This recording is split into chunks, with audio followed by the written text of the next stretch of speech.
Akkuma beekamu miidiyaan OMN-dha bara uummanni Oromoodha itti sagalee hin qabne miidiyaa sagalee mootummaa ta'e malee miidiyaa mootummaa kaalleessu bara hin qabne keessatti sagalee uummata Oromoo ta'uudhaan bara 2014 maarchii irraa eegalee jechaadha hundeeffame.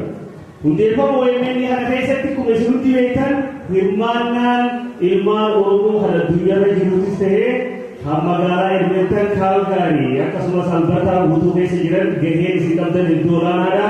Akka Kanaadaatti Ameerikaatti akka Awurooppaa fi biyyoota Afrikaa adda addaa hunda ilaalchisee ilmaan Oromoo hundi gahee mataa isaanii qabu jechuudha. OMN kana asii goorratti miti.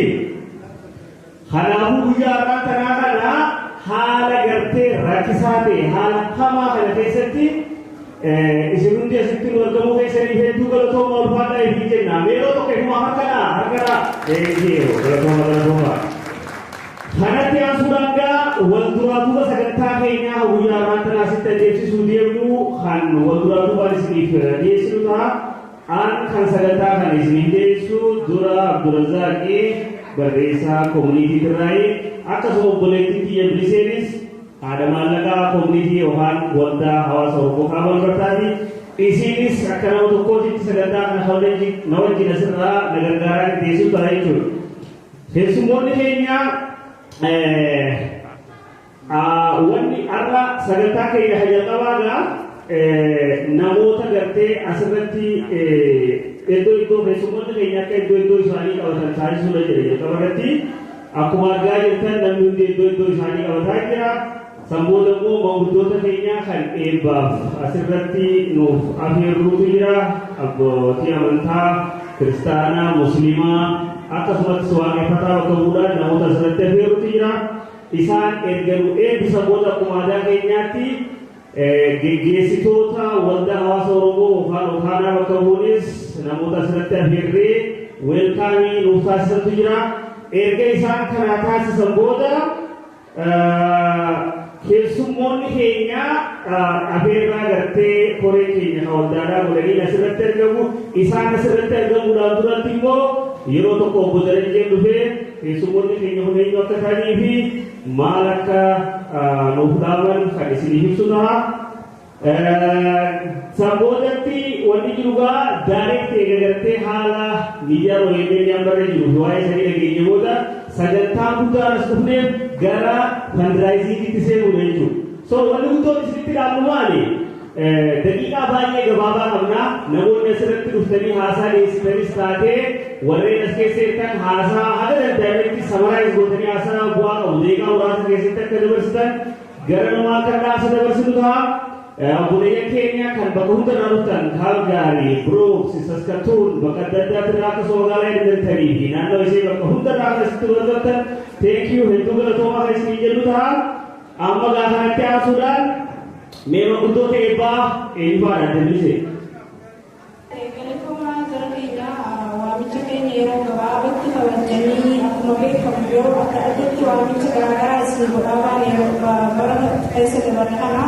Sagantaa kan hunda dandeessanii addas osoo hin hafin warreen argamuu qabdan waan asirratti argamtanii kan akka waldaa hawaasa keenyaatti dhugumatti hedduu galatoomaan isin ta'a. Alantaan suuraan akkuma jedhamee OMN waan irraa anaa miti ijoolleen daa'imni waan jennu qabnu waan OMN wanni ta'amu jiru. Sababa guyyaa har'aa kun immoo guyyaa addaati. Oromoo guyyaa addaati takka waliin ijoo barbaadu maaliif yoo jenne dur yoo yaadattan akkuma hundi keenya beeknutti obboleessa keenya joohartuu nutti jira ture akka beeknutti waan keenya hunda jenneeni katti aarus waan hundaa'u isaa wajji mari'anna ture akka jiruun ta'etti waan ta'e ittuu jiru yoo miti maalitti akka deemullee hin beeknu namni joohar sadarkaa kanatti ummata Oromoo keessatti hidhamee hagana tura jedhee abjuudhaan yaades hin jiru. So gara tokkoon gaddaa nutti dhagahama. Gara tokkoon immoo keessattuu warreen yeroo ammaa kana OMN jiraachisanii OMN obboleessi keenya jiruu fi jireenyi isaa irratti dhabee qilleensa Oromiyaa bilisoomsina jedhee akkuma sanitti xiiqiidhaan qilleensa Oromiyaa bilisoomsisana hawaasni Oromoo duris waliin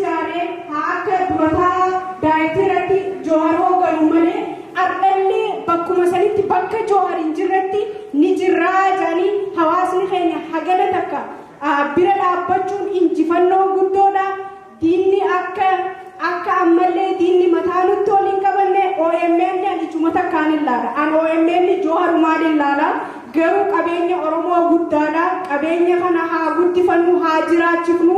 OMN dhabame jechuun dhugumatti ejjennoo fi kaayoon diinaa galma geessi jechuudha. Kanuman jiru barbaada guyyaatti guyyaa addaa waan ta'e jecha koreen OMN waan jettu waan bira waan qabduufanii anatti dhagayameetuma. So kanatti aansuudhaan gaa sagantaan teenya sagantuma gabaabduudha. Warreen ala jirtanii fi hundinuu please nu ta'aadha. Amma sagantaa eebbatti deemna.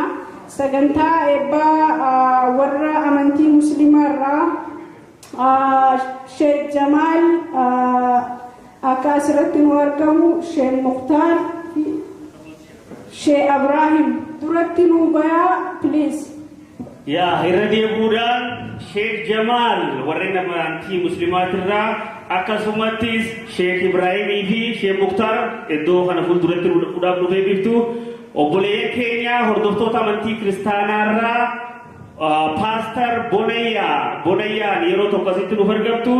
Akkasuma Pastor Biraanuu asitti barbaanna. Akkasuma waaqeffataa bakka bu'uudhaanii fi manguddoo Oromoo hunda bakka bu'uun kan eebbalu godhu ka aadaa Oromoo ganamaatti obbo Dasaaleen asitti nu argama yeroo tokko biliis.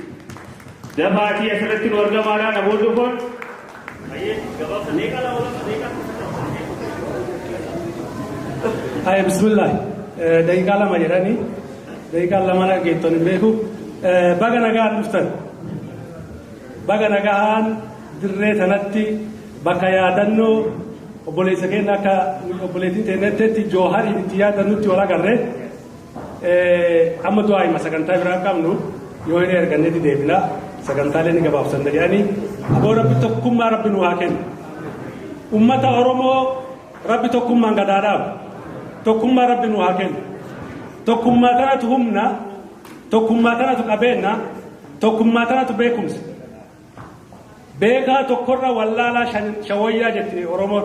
Beekaa tokkorra wallaalaa shakka waliin qabame wayya jetti. Tokkummaa rabbi nu haa kennu. Tokkummaa rabbi nu haa kennu. Rabbiin ni danda'a nu tokkoomsee bilisaan rabbii wal nu agarsiisu. Rabbi nu haa bilisoomsu.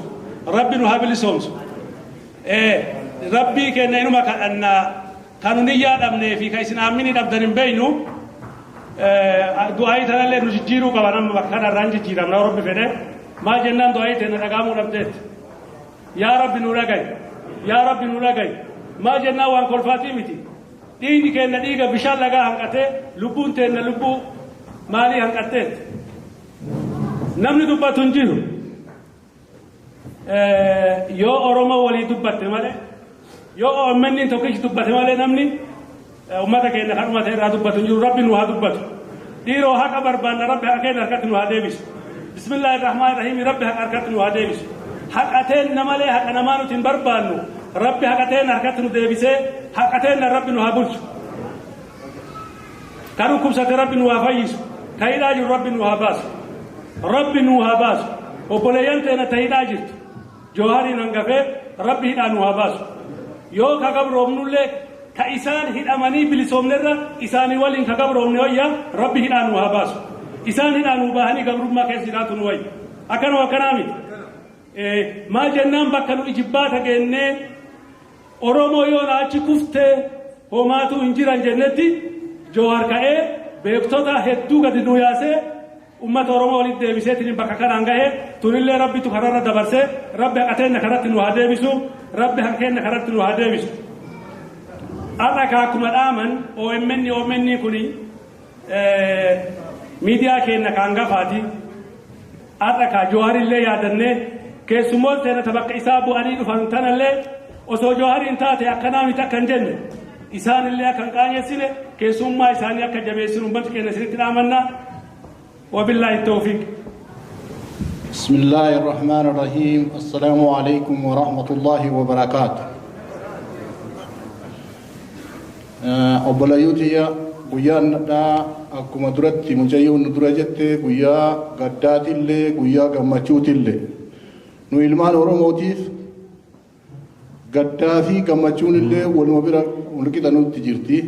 Haa ta'u gara kennaa abdii fitanna malee rabbii kennarraa abdiin fitannu rabbiin wanna cufaa waan haga bakka ofii barbaadu san qulfii ofii barbaadu guyyaa ofii barbaadu sokondii ofii barbaadu saniititti ilma namaa kana inuma fatana kun fatanama kenna malee waa rabbiin uumaa ofii waan uumeef waan dalagurra waa jijjiireetii miti beeyneetuma waan rabbi dalage kana yaqqansinee fudhannee numaaf numa fatane rakkinuma kennaaf nu fatane badimateennaaf nu fatane jennee beeyne yoo harka isatti kennanne rabbi furmaata nuu fida rabbiin ilma namaa waan uume kana cufaanii fatanaaf qopheesse waan qopheesse san namni martuu fatanaa san dabraa hin dabru misaala agartanii ilmi namaa duniyaa irratti barumsaa jilee holii kennu kana irratti kennamu kana jechu fatanaan rabbiillee akkasuma kanaaf yoo nu fatanaa san nama dabru taane rabbiin agarteetiin wanna nu miidhullee hin qabu darajaatti dabalee nuu kenna rabbiin fatanaa kana keessaa nu haa baasu aboonumatu wanuma wal miidhaan tuni numarra jirti amba qofan himannu yoo kaleellee amba himanne waggaa sadiin kana waan nama amba himannu hin qabnu caalaa waan kalee waggoota dheeraa waggoota 50 jennu irra waan waggaan sadii nurratti dalage ummanni Oromoo ni dagata jedhee yaadu seenaan ni galmaaya kalee sammuu keessa qabanna kalee qoma keessaa qabanii har'a galmee addunyaa irratti illee ni galmaaya jedhee abdii qaba maaliif akka kaleessaa san wallaalummaa qofa waan hin qabneef namni baratee ummata Oromoo keessa addunyaa kana keessattuu yookaan biyyattii san keessatti parsentii caaluun itti mudhatu isaaniittu diina nurratti guddisaatiin jira kalee qabeenya kennaaf nu guddisa qabeenya qabdi Oromoon dachiin Oromoo qabeenya qabdi ummanni Oromoo qabeenya qaba waldhageensa qaba aadaa qaba dimokiraasii seeraa qaba saniif nu gombisan har'a baratee nama barate qaba jedhaniiti nama baratu irratti akka olin baane nurratti dalagaa jirani dalagaa san nullee ubbeennee wal beeynee rabbii kennallee beennee rabbitti deebinee rabbitti harka kennannee rabbiin agartanii dhukkuba nurra kaa'e kana rabbi nurra haa kaasu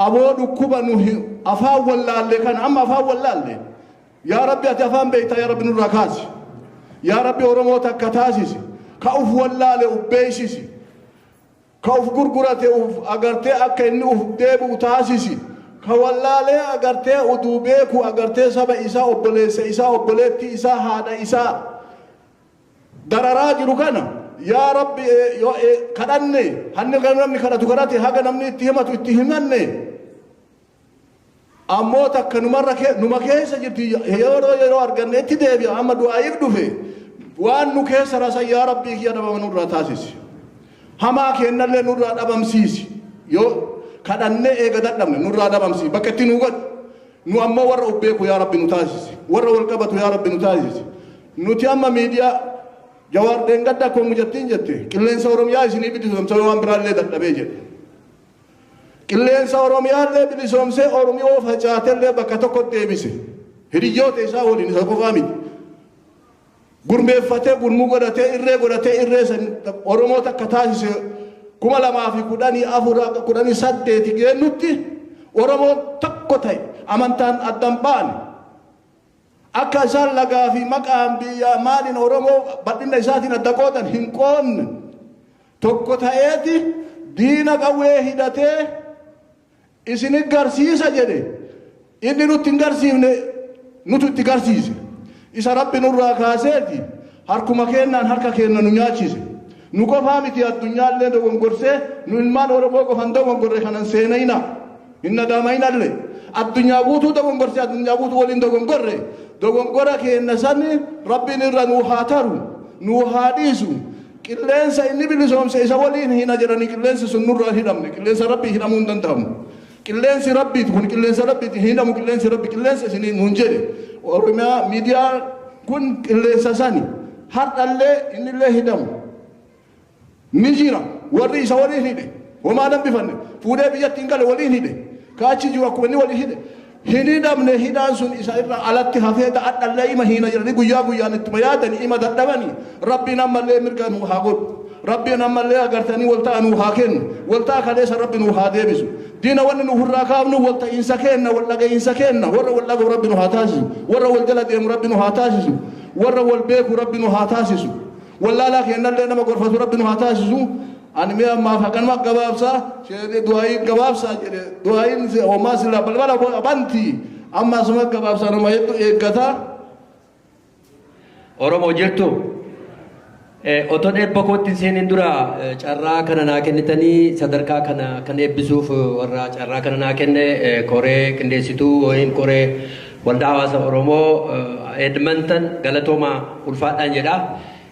Otoo eebba kootti seenin duraan dursee warroota kanaan nu ga'e ofii shaamaa ta'anii nuuf ibsaa ta'anii warra mana hidhaa jirus ta'e warra du'es ta'e qabsaa'ota keenya yaadachuudhaaf daqiiqaa tokkoon maqaa koree qindeessituu hawaasa Edmonton waldaa hawaasa Edmontoniin yookiin immoo OMN'n sin gaafadhaa daqiiqaa tokkoof ol ka'atii yaadannoo akka goonu kabajaan sin gaafadha.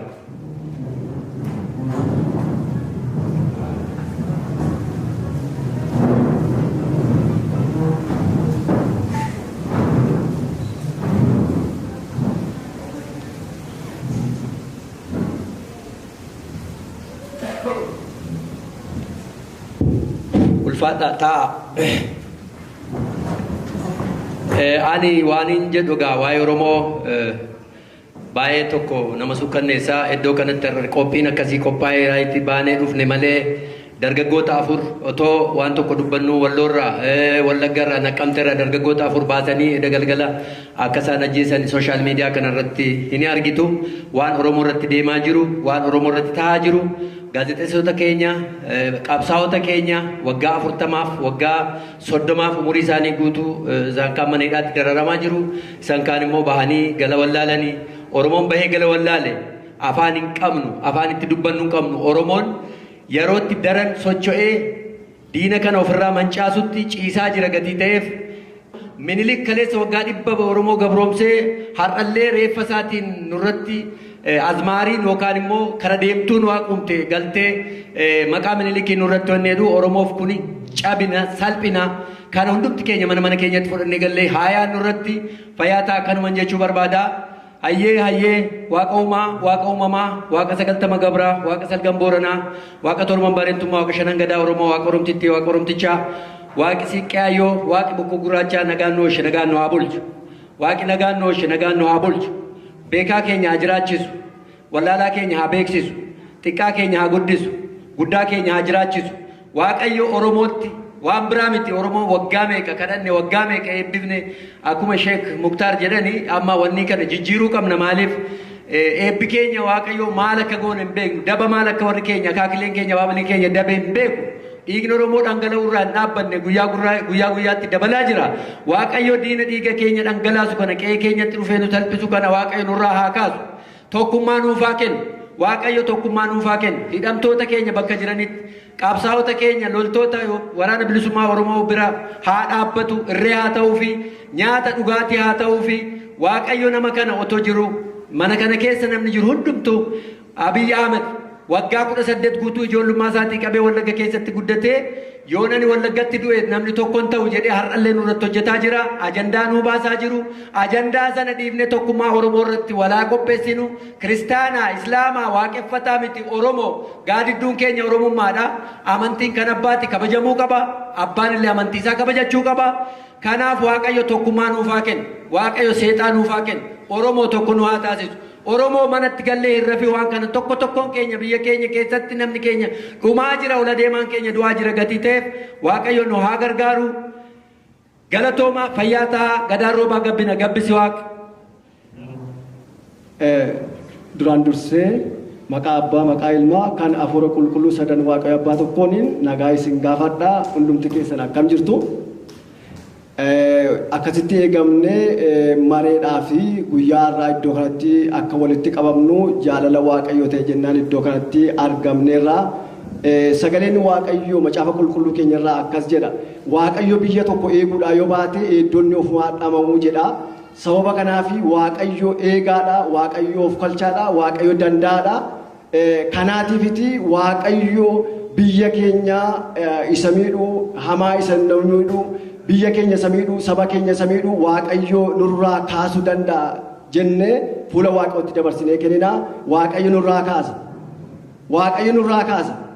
waaqayyo warra hidhaman haa eegu waaqayyo warra caban haa wallaanu Waaqayyo saba keenya nagaan ba'anii nagaan akka isaan galaniif akka isaan yeroo hundumaa birrannaa malee jiraataniif Waaqayyo tika guddaa saba keenyaaf haa ta'u. Yeroo hundumaa tiksee gaarii saba keenyaa fi Waaqayyo duwwaadhaa Waaqayyo hedduu dhugaa saba keenyaaf haa ta'u. Sabni kun iddoo kanaa ba'ee nagaadhaanii ol ga'ee ol mari'atee waan dhufeef hundumaa irratti olii galee akka inni nagaan deebi'ee gara qe'ee isaaniitti galaniif Waaqayyo saba kana haa eegu siniin jedhaa eebbifama. Duraan dursee maqaa abbaa ilmaa hafuura qulqulluutiin nageenyi Waaqayyoo saniif haa ta'u. Bakka jiraattanii bakka nagaan dhuftanii keessummootii bakka biraatii fagoo dhiyoo hawaasi kun edmentinii bakka nagaan dhuftan eebbifamaa. Hin kadhannaa kadhatii waan guddoo godha. Amantooti waliigaltee arma jirti waaqi amantootaan ammoo hin dhagaa. Menuu dhagaa'edha. Akka amantiitiin jechi tokkodha lameedha hin turu. Abrahaamidha kitaaba uumamaa jira musliimi bira uumamni kiristaan bira jira. Nama kanaan waaqi akkas jedhe fuulkii dur dhaabbadhee jedhe waan si eebbisa. Ammis immoo eebbisa qofa hin lakkifne hata eebbifte eebbisa hata abaarta baan. Arri hin eebbifna eebbate ta'a diini ammoo abaarsate ta'a. Mee diini keenya abaarsate ta'a jedhe. Si kadhannu Waaqayyoo ati guddaa ha durii jirtu ar'allee ati sunuma. Ati gubbarraa uummata kana nu milladhe. Sabduu jira kana ati garta. Wanti saba kana hadu wanti nu ijjeesu wanti dhalataa ijoollee gugurdoota hangafoota diine wanti nama ijjeesu sagalee waaqa seexanedha. Kana nurraa buqqaa ta'u saba kana mira buqqa'u jedha nurraa buqqa'uuti ati nu argi tokkummaa teennatiin eegi hangafooti teennatiin eegi ijoolloti eegi isiqa irra nama buqqisi nurraa buqqisi tokkummaan nuuf haa ta'u. Waaqayyo tokkummaa saba kana eegi jaalalliin saba kan jidduutti haa ta'u gugurdoota hangafoota dhagaani dhageettiin waaqa biraa ta'u injifannoof moo'ichi waaqa biraa ta'u ati nu argi ameen maqaa waaqatiin. Wanni hin jiru jirtu sheekanii fi paastaroonni keenya waa hunda jaanii Oromoo jirtu meetara takka hirribaa haa keessummaan dhuftee tun waa hedduu nurraa feeti. An du'aayin godhanii jiranii hirriibaa haa taraa takka gagammadaa kokkofa dhaame maaliki kun ani dhugaa wanni jalan jiru du'aayii jala keenyaa jalan jiru isinii ilaalaa jira bakka masjidaattis bakka madarasaattis nama raafu laalan ijoolleen tun waa qaraate moo waan qaraanee laalan dhugaa nama booda waa kafaluu taa'u iyya laaltee beeyte. Akkasii bar Oromoon biddeena nama quubsu qibaabaan rabbee kan jala akkasiimi ummata idmantan uummata kaan jaala warri OMN miidiyaan tokkichi Oromoon qabdu guyyaa meeqa dhufu idmanta guyyaa meeqa dhufu arraawwati sadii akkasii moo afurii anarrumaan quba qaba duba guyyaa arraa guyyaa seenaa dalaguudha qabna warri idmantan akkasiimi magaalaan Kanaadaa nu qofaa miti filatanii magaalaa Kanaadaa keessaa wanni idmantan dhufaniif maaliif waan warri idmantan barana dalagaa as baheef akkasiimi maqaan keessan qilleensa gubbaa jira Oromoo kanaaf ibin tuffatinaa isinillee keessumoonni keenya warri OMN baga nagayaan dhuftan bakka guddoo dhuftan itti gaafatamtuu magaalaa Albertaa idmantan dhuftan kanaafuu ifin qaanfatinaa isinin jennu. Obboleessa keenya kan Jawaar biraa rabbiin hambisee as dhufeetu nu keessa jira innillee magaaluma Kanaadaa irraa dhufee magaalaa tanatti aantuu Kaalgaarii dhufe. Kanaaf akka gurri keenya Kaalgaariitti illee waan bareedaa ta'u OMN amma dura Kaalgaariidhaatti godhatee waan bareedduudhaan galee jira. Osoo Jawaar jiru arra Jawaar nu keessa jiru OMN bakka jira bakka gartee OMN nu keessa jirutti Jawaar sagalee tana dhageessisuudha qabna akkasimi. Oromoo tumsuun tokkummaan OMN duratti oofuun Jawaar mana hidhaa jira malee Baqqalaa mana hidhaa jira Abdii Raggaasaa mana hidhaa jira malee gurri keenya isaan bira jira. Akkasimi kanaaf gurra keenya kana irraa bakka itti goruudha qabna. Idmantan maqaa itti goruudha qabna. Bakka irraa dhufnes maqaa itti goruudha qabnaan isiniin jaa. Rabbiin isinaa ulfeessu isinaa jaalatu walitti qabamiinsa keessan kana walitti qabamiinsa keessi rabbi nu haa godhu. Kanaaf inshaallah haasawa keenya boodatti deebina kanaafuu milkaa'ina isiniin jaa itti deebina inshaallah. Amma kanatti aansuudhaani obboleeyyan keenya bakka buutonni waldaa hawaasa Oromoodhaa obbo Koree Boordii irraa obbo Zaakir Abbaa Macaatii fi itti gaafatamaa Koree Boordii hawaasa Oromoo magaalaa Edmonton akkasuma Koree hojii raawwachiiftuu itti gaafatamaa waldaa hawaasa Oromoo kan ta'e obbo Dhaabaa Galataa asitti nu argamaa isiniin jenne yeroo tokko. Jirtu ayyee galatoomaa dura dursoo warra sagantaa kana qindeessanii chaapterii Edmonton kanatti akka tumsii OMN magaalaa kanatti adeemsifamuuf halkanii guyyaa itti dadhabanii qopheessanii hadda bakka kana akka dhufnu nu gahaniin akkasumas hayyoota keenya beektota keenya warra magaalaa adda addaarraa ka'anii bakka biraatii ka'anii sababa dhimma kanaatiif dhufanii yedduu keenyatti argaman kan akka Dr. Ahmad Galchuu obbo Dajanee Guutamaa yedduu keenyatti argamaniin baga nagaan dhuftan jenna. Akkasumas obboleeyyan keenya magaalaa adda addaa magaalaa Kaalgaariitiif kan naannawa kana jirtan dhuftaniin baga nagaan dhuftan isiniin jedha. Dhumarratti isin Oromoota magaalaa Edmontoniif naannoosi kan OMN tumsuu dhaaba isaatii jalqabdanii guyyaa 2014 keessa jalqabdanii hamma ammaatti tumsaan bira jiraachuudhaan yaadaan gargaarsa adda addaa gochuudhaan asiin geessanii hadhallee asitti nu argamtan maqaa koree gaggeessitoota waldaa hawaasa Oromoo kaabaa albaltaatiin hedduu galatoomaa baga nagaan dhuftan isiniin jechuu barbaada. Kanatti aansee waan ani innaan mana kanatti ol seenu yaadaa jiruun daqiiqaa tokkoof jedha. Waan amma duratti namootiin bifa adda addaatiin tuttuqan guyyaa dhimma kanaan wal fakkaatuun waldaa bakka hawaasa Oromoo Kooriyaa turetti yeroo jalqabaatiif walgahii goonee obbo Jawaariin dhaqnee Kaalgariidhaaf innee asitti geggeessinuu fi akkasumas Alberta Avenue 118 fi 95 irratti 2016 keessa goonee fi hadhaan yaadadhe. Wal bira qabee ilaaleetiin gammachuun natti dhagahama. Maaliif waa Oromoo qabeenya Oromoo tokko yoo lafa kaahame gaafa sana namni jiruuf namni waan kana utube tokko yoo bira hin jirrellee namootii qaqqaalii akkanaa beektota akkanaa qabaanne iddoo sanatti step up godhanii riiskii hamtuu sana caccaaltu fudhatanii nama akka Dr. Ahmad nama gaafa wanni kun jalqabdu isaan duras qabsoon Oromoo dheeraadhaa boodarra namni nuu himuun jiraata keessatti hirmaatan nama akka obbo Dajanee nama silaa hadha warra maqaa dhoofne wajjin achi jiru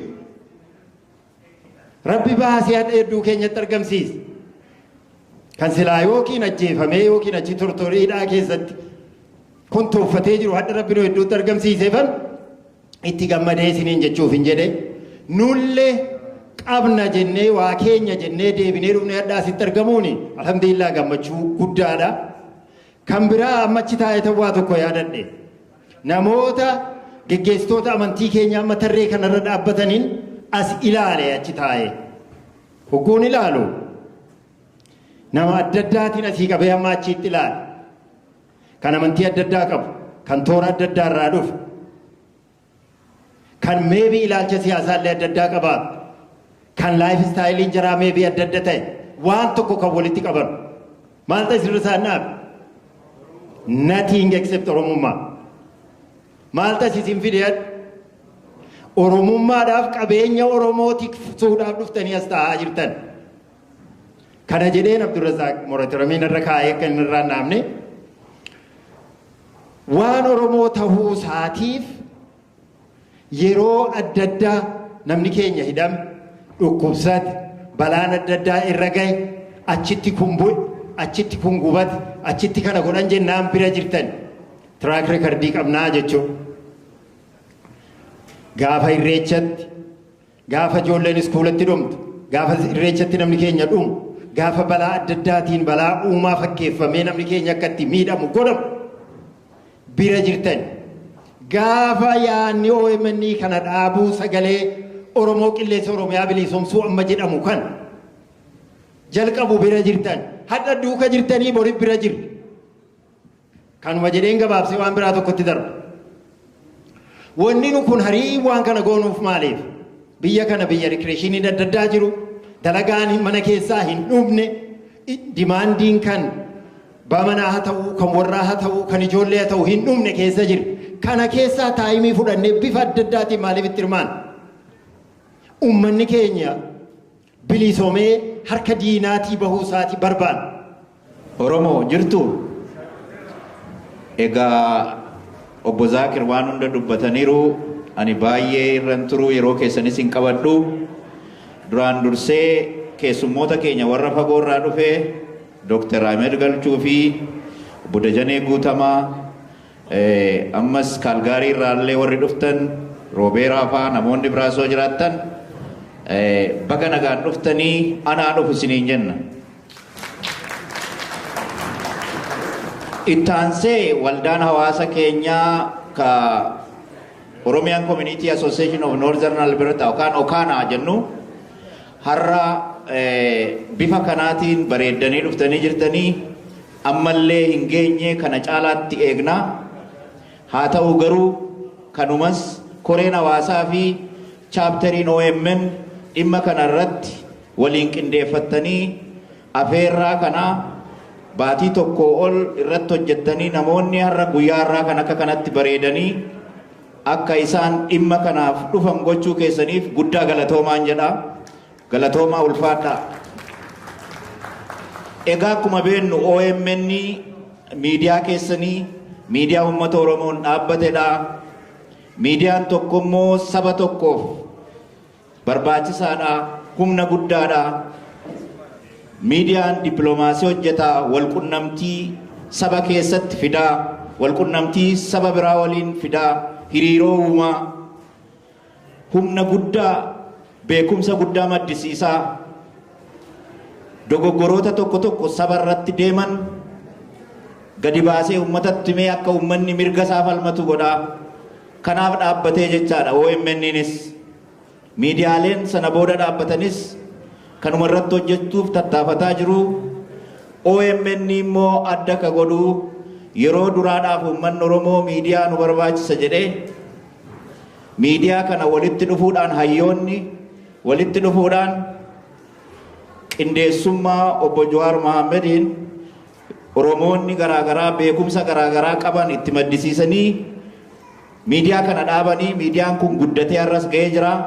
Miidiyaa kana keessatti aarsaa gurguddaa warri kaffalan obbo Jawaar Mohammed dabalatee kun warra irra nu keessa jiran Dr. Mohammed, obbo Dajanee Guutamaa isaan kun hundumtuu qooda gurguddaa keessaa qabu.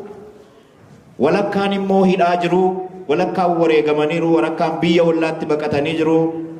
Isaanillee biyya ollaa keessa taa'anii sagalee sinii ta'aa jiru. Sagalee isaan sinii ta'an kanas maallaquma argamu kanaan dinagdee argamu kanaan jiraachisaa jiru miidiyaan kuni.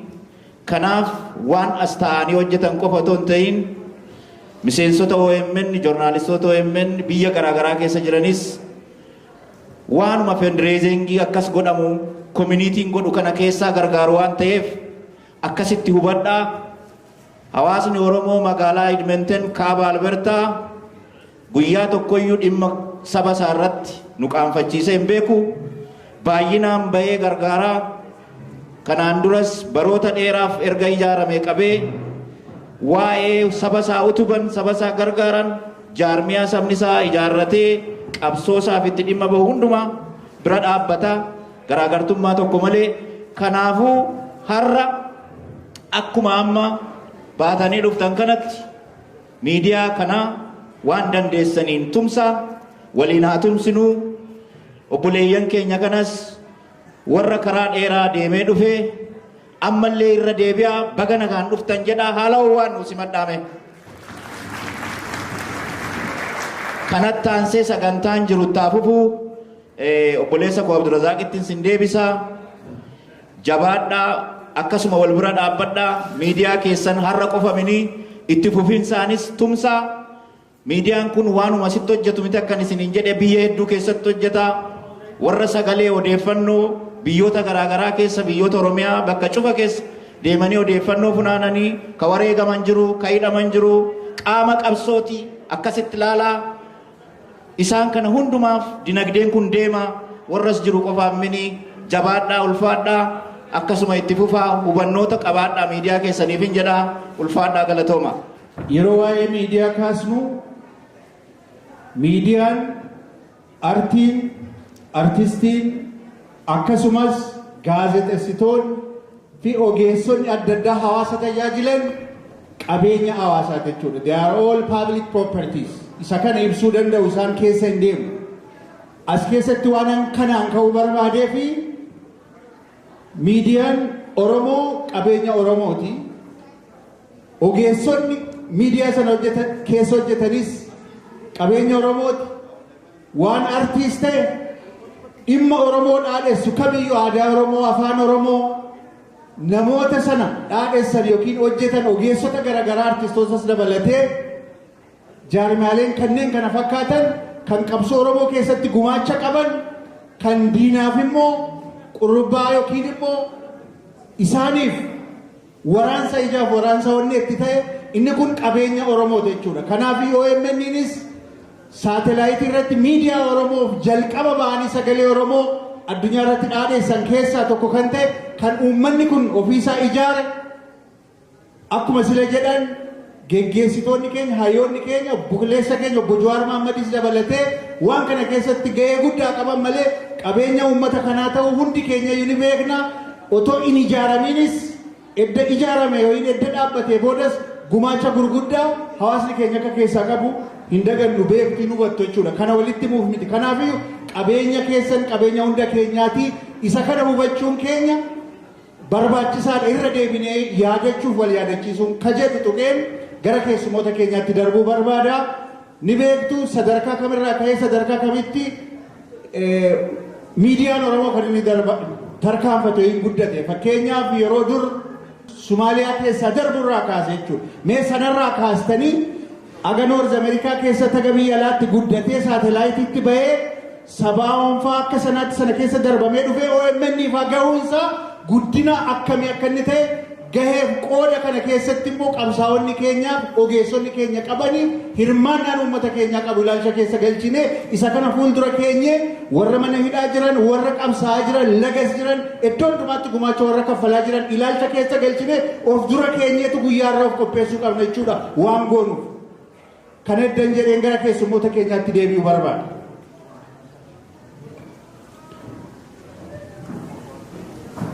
Egaa keessummoota yeroo jennu keessummoota bifa lamaan qabna of keessaa. Keessummoota nuti qabnu tokko hollaa keenyarraa warra dhufan geggeessitoota waldaa hawaasaa kan Kaaligarii akkasumas naannoo kana kan jiran naannoo Foort Magmariirraas Giraampeeriirraas kan dhufan jiraachuu danda'u. As keessa kan jiran kana ni argu boloota keenya geggeessitoota Kaaligarii nu gidduu jiru. Mee isaan takka ol kaatee harka rukutaa nu simadhaa jalqaba. Isaan kana mee ol kaa warri Kaaligariirraa dhuftan geggeessitoonni. Isaan nu simadhaa galatooma ol faadhaa. Kana galateeffachuun barbaada jalqabachi baanii dhufuu isaanii.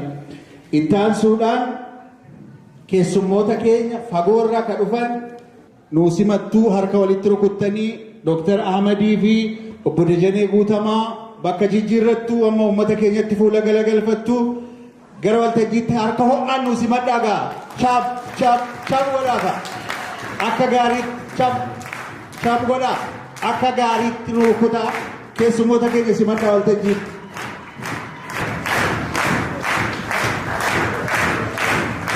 Ayyee baay'ee galatoomaa Oromoo akkamni baga ijaan wal agarre isin jeddutti argamee har'a waa'ee OMN maal keessa jira maal tu eeggataa waan jedhu irratti yaada wal daddabarfachuudhaaf fi carraa argadhee isin jeddutti argamuu kiyyaaf baay'ee itti gammada. Magaalaan kun magaalaa OMN abdatu kan OMN yeroo hunda koominiitiilee Oromoo kan addunyaarra jiran hunda akkuma jirutti ta'ee bakka iji keenya irra jirtu qalbiin keenya irra jirtuu fi bakka kabajaa guddaaf jaalala guddaadhaan yaadannuudha. Kana har'a immoo qaama isin jeddutti argamuu keenyaaf baay'ee galatoomaa isin jedha. Osoo dhaamsa kiyyatti hin dabarree har'a akka keessummaatitti asitti argamuudhaa fi anaa fi Dajanee qofan turre. Director OMN Muhammad Abdosh fi Dr.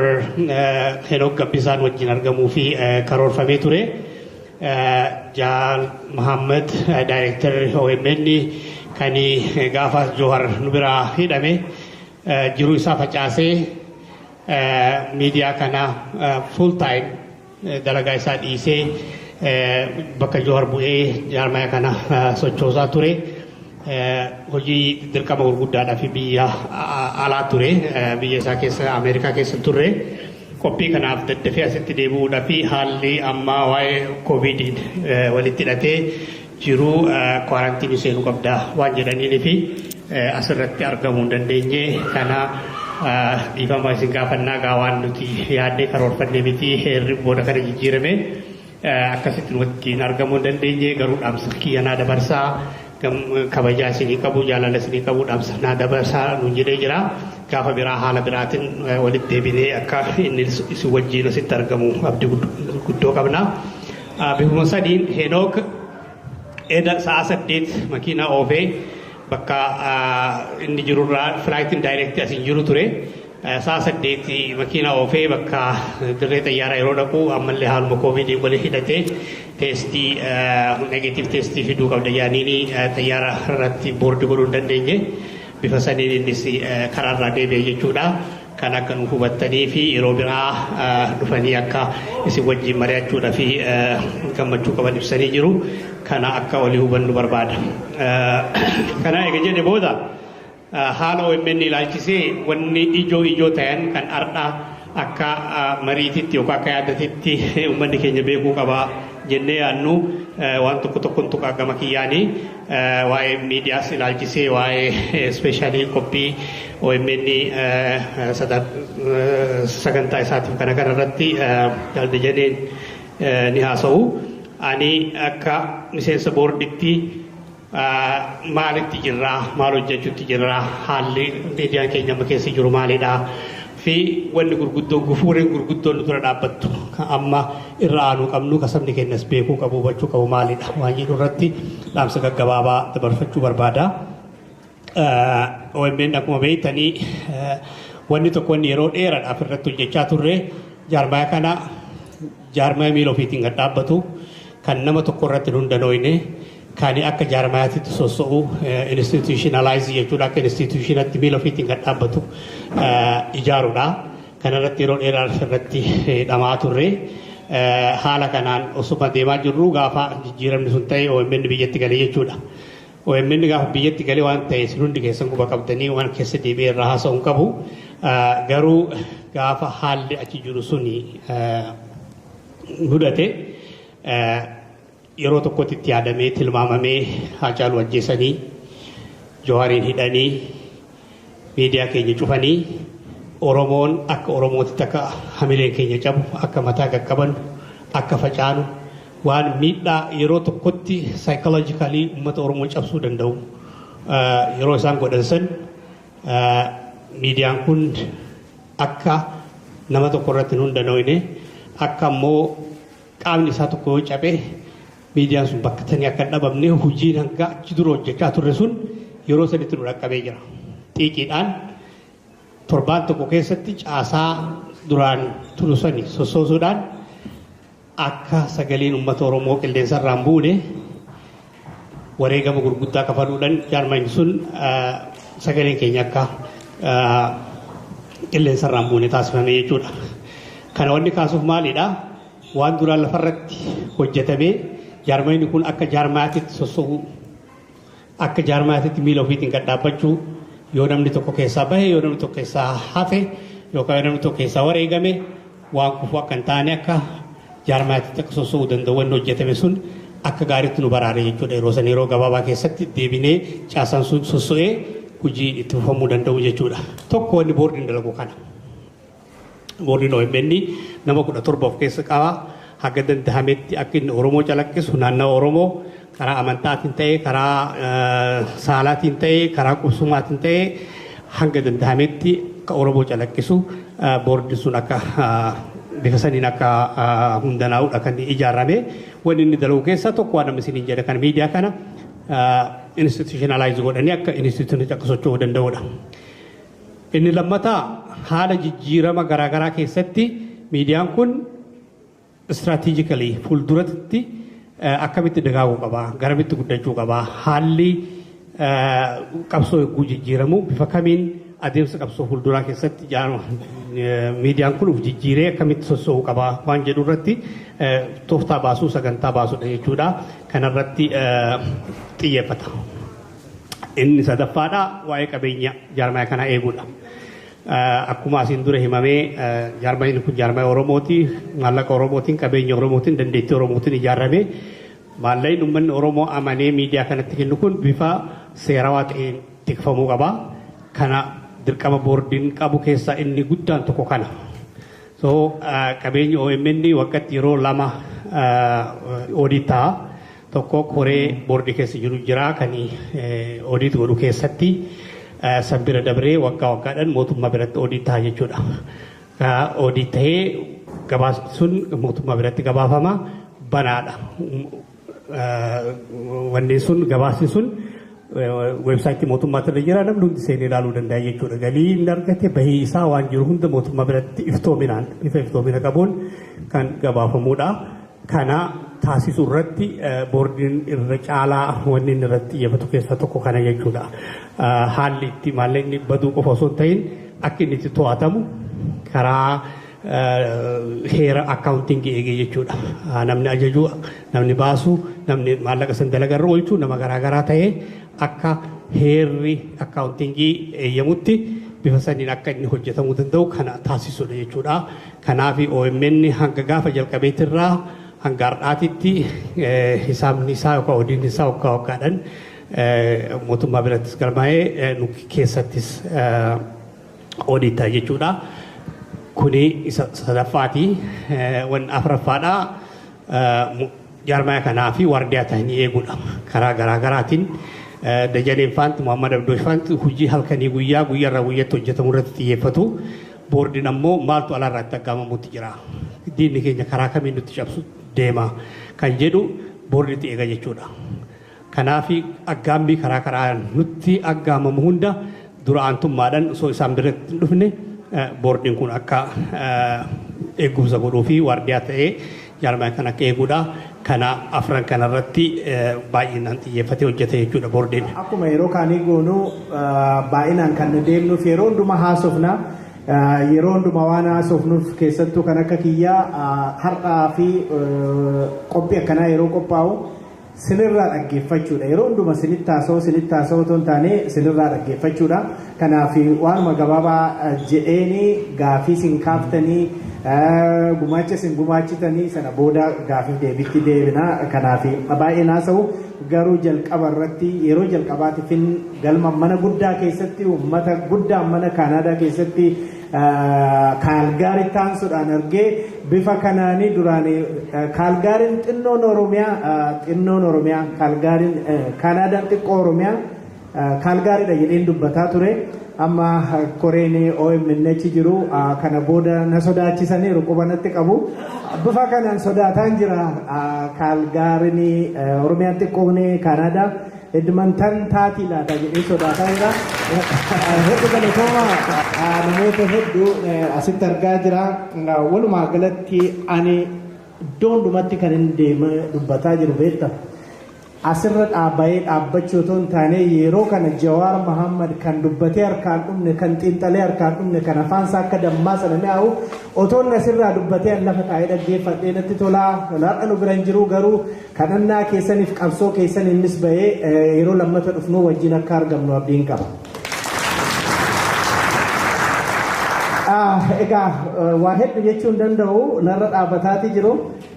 Yeroo ammaa kana yeroo fundraisingii samarii kanas goonu obboleessi keenya sila dubbate wallaggi dhiigaati jira walloon dhiigaati jira har'a nama afur ajjeesanii Naqqamteetti isa kaan dhiisati wallagga bifa kanaanutti fufee wallaggi lafa duwwaatti hafa jedhee sodaan qabani wallaggi fi akkasumas walloo cinaaksan nutti jalqabanii akka bara abdiilee har'a nama hedduu ajjeesanii warra abbootii gadaa dheengadda nurraa ajjeesanii Jawaar Faalkan itti cabsanii ajjeesuudhaaf yaalii godhan turanii kanaaf Oromoo waan adda addaatiin garagara ta'uu dandeenya garuu diina nu qabate kuni diina hamaa kan qarrifatee dhufe ta'uusaa bartanii tokkummaan har'a galma kana keessatti agarsiistan kun yeroo hundumaa akka itti fufu abdiin qabaa jabaadhaan siniin jedha.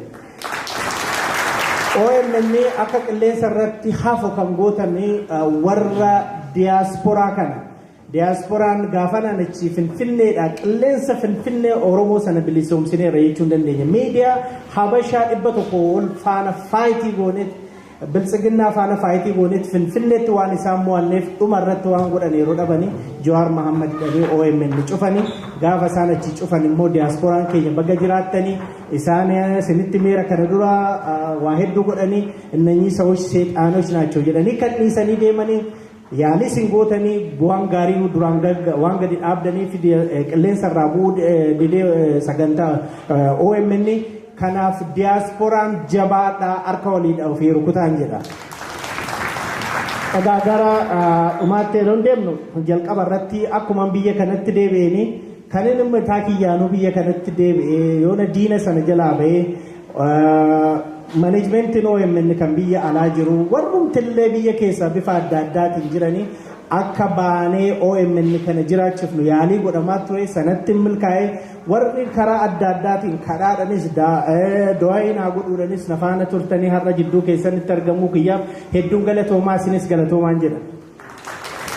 Akkani deebi'ee dhufeeni waadaa keessanis waadaa warra achi dhufee fudhadhee dhufee siriyoota kiyyas lafatti hin ganne dafeen hojiitti seene kan duraanii warra waraana bilisummaa Oromoo arginee dhufne yeroo ammaa kana diina amma qawween namatti deemu kana diina qarrifaa nama nyaatee namatti deemu kana kan fuuldura dhaabbatanii afaan inni beeku duwwaadhaan akka ta'e nu agarsiiseera. Kanaaf waraana bilisummaa Oromoo wajjin dhaabbachuun barbaachisaadha. Akkasumas nutis akka miidiyaatti iddoo isaan jiranittis argachuudhaaf yaalii adda addaa goone qabsoo keessa jiru of eeggachuun isaan irra jira gaafa tokko namoota isin barbaadan sana asinii baasuudhaaf eddan dhufee irratti hojjetaa jirra gama hundumaanuu gaafa tokko isaanis asinii baafnaa ammalatti garuu waan isaan hojjetan guyyaa guyyaadhaan jala buufnee akkuma isi dhiyeessaa jirru gara fuulduraas akka isinii dhiyeessinu asumatti waadaa isinii galla. Akkasumas dhaabbilee Oromoo kan akka ganamma nu xiqqaataniiru kan akka Kaafaa'oo Abaa'oo nutu jala deemnee hedduu hojjetaa jirra.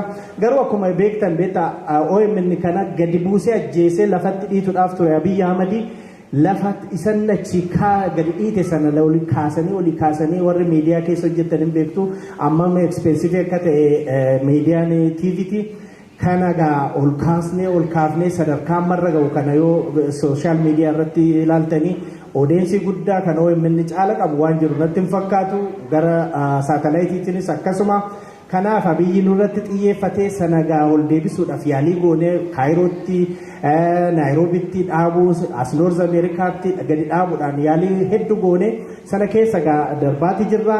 Chaalenjiin guddaan kan isin hundi keessan nu beektan Dr. Ahmad illee kan dubbate jaamii kan Abiyyi kun godhu. Tigraay ture Bahar Daaritti dabarsee booda biiroo isaatti fudhatee ekspiriyeensii qaba waan tokkoon fakkeenya isinii kaasa. Saatalaayitii wal fakkaatu yeroo tokko warri Tigraayis warri biraas nutis iddoo sanatti argamna ture. Kan Tigree qawweedhaan isaan loltu dhiiseti OMN barbaadee namichi kun saatalaayitii irraa buuse. Kanarraa ka'uudhaan OMN Abiyyi Ahmad Oromoo OMN Jawaar Abdii Raggaasaa gammachuu walumaa galatti Oromoo jibbas Oromoo sodaatas namichi kun kanaaf tokko taanee faayitii gochuutu nurra jiraatan sinin jedha. 24/7 namoonni keenya dandeetti sin tajaajiluudhaa fi qophiidha dhugaa Oromoo karaa dhugaatiin otoo hin bitamini itti fufuudha kan keenya akkuma Jawaar jedhe diina duuba rafnee diina dura ka'uudha warri OMN keessa hojjennu kanaaf rabbi keessan nu kadhadha yeroo balleessine nu qeeqa yeroo kan immoo nu eebbisaa warri sheekotaa du'aa nu godha warri kiristaanaa immoo waaqayyoon nu kadhadha kana achitti nuti halkaniif guyyaa sinin bira OMN sagalee uummata Oromoo ta'uu itti fufna gara keessaniin akkuma jedhame biqiltuu keessan gad dhaabbattan guddisaa ijoollee xinnoo gad dhaabbattan OMN keessan guddisaa barataa nutti yookiin immoo yeroo gabaabduu keessatti Jawaar Mohammad qabannee akka dhufnu abdiin qabaa abdii keessanis akka ta'u sinin jaaladhaa galatooma. Obbo Mustafaa Deeqaa akkasitti argamee obboleeyyan keenya hakaal gaariitti jiran bakka bu'uudhaan daqiiqaa lamaaf dhaamsa isinii dabarsaa samboodaan obboleettii tiyyaa gammachiiftu akkasuma obbo Taarikuu fi Sheek Jamaal bakka kanatti barbaadamtu sagantaan itti aanu olii fi gadi hin jennu sagantaa fundraisingii jechuudha miti wanni as jirruuf maallaqa kennuuf yeroo sana miti. OMN miidiyaa keessanii miidiyaa tokkicha saatalaayitiidhaan dabraa yeroo ammaan tanaa jiru miidiyaa adda addaa hedduu qabaannullee kan saatalaayitii tokkuma qabnaa obboleeyyan keenya achi ta'an san bira dhaqaatii namoonni waa fiishatti qabatan jiddu jidduun itti kennaadha obboleessa keenya Mustafaan warra kaalgaarii bakka bu'uun. Akkam jirtan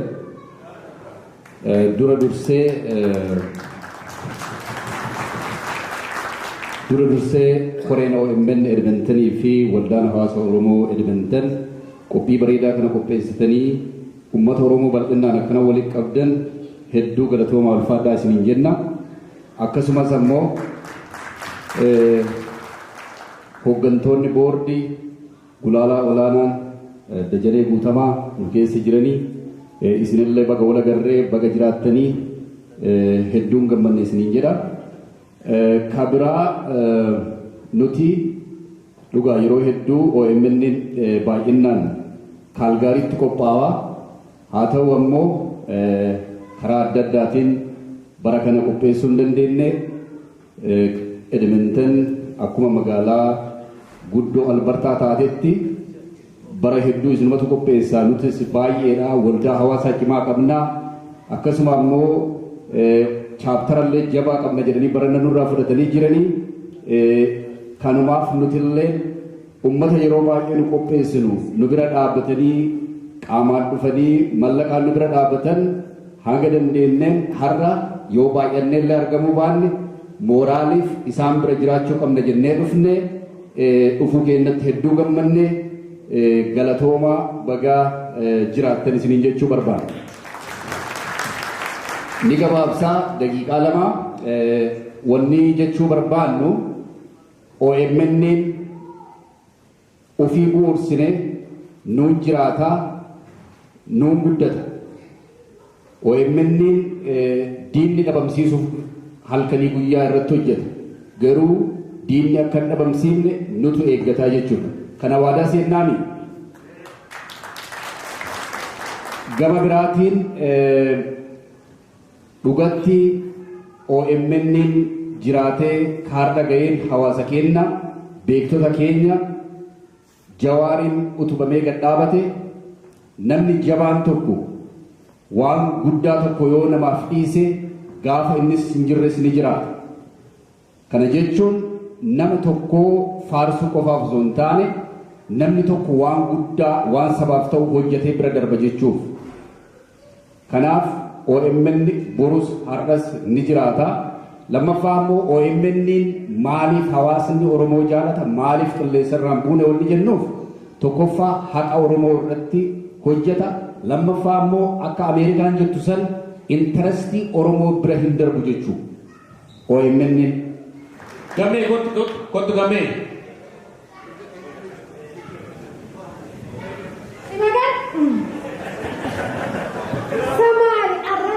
Gammachuu keessa akka ta'uu dhabeetu jira osoo na suuba hedduu badhee